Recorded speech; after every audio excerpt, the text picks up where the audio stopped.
ഇന്ന് തന്നെ സബ്സ്ക്രൈബ് ചെയ്യൂ, നിങ്ങളുടെ പ്രിയപ്പെട്ട ഷോസ് കാണൂ.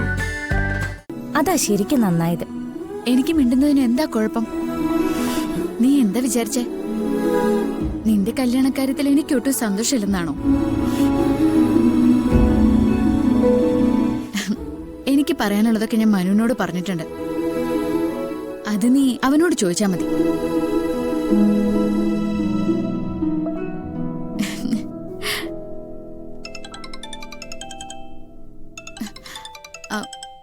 അമ്മേ, ഞാനിപ്പോ വരാം.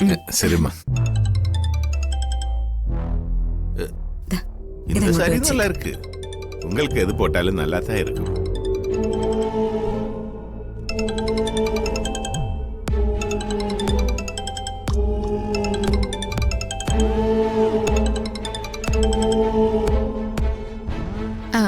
ഹലോ, ഞാനാടോ.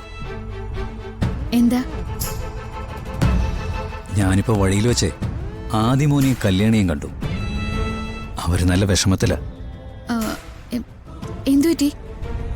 മനുവിന്റെ അച്ഛനും അമ്മയും ആദിയെ കൊണ്ടുപോകുന്ന കാര്യം അവന്റെ മുന്നിൽ വെച്ചല്ലേ പറഞ്ഞത്.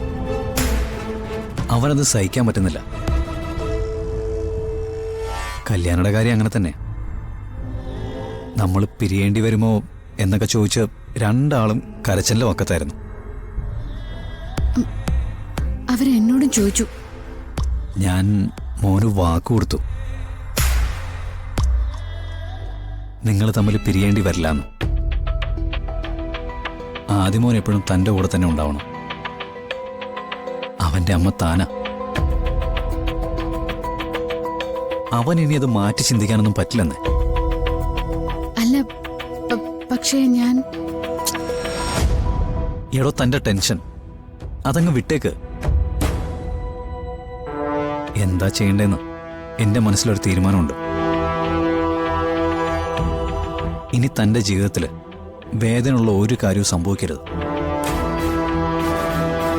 അതിനുവേണ്ടി എന്ത് ചെയ്യാനും ഞാൻ ഒരുക്കുക. ഹലോ, താൻ കേൾക്കുന്നില്ലേ? ഉണ്ട്. വീട്ടിൽ തുടങ്ങിയപ്പോഴാ മനസ്സിലായത് കടങ്ങൾ ഒരുപാടുണ്ടെന്ന്. എത്രയോ വർഷങ്ങൾ തൻ്റെ ജീവിതത്തിൽ ഞാൻ ഇല്ലാതാക്കിയടോ. തൻ്റെ എത്ര സന്തോഷ നിമിഷങ്ങൾ ഞാൻ തല്ലിക്കെടുത്തി. അതിനു പകരം എൻ്റെ ജീവൻ വരെ തരാൻ ഞാൻ തയ്യാറാ.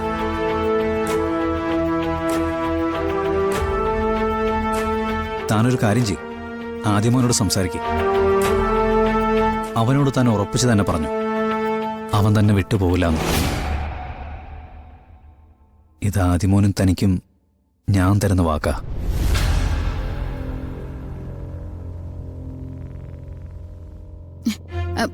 ശരി, പിന്നെ വിളിക്കാം.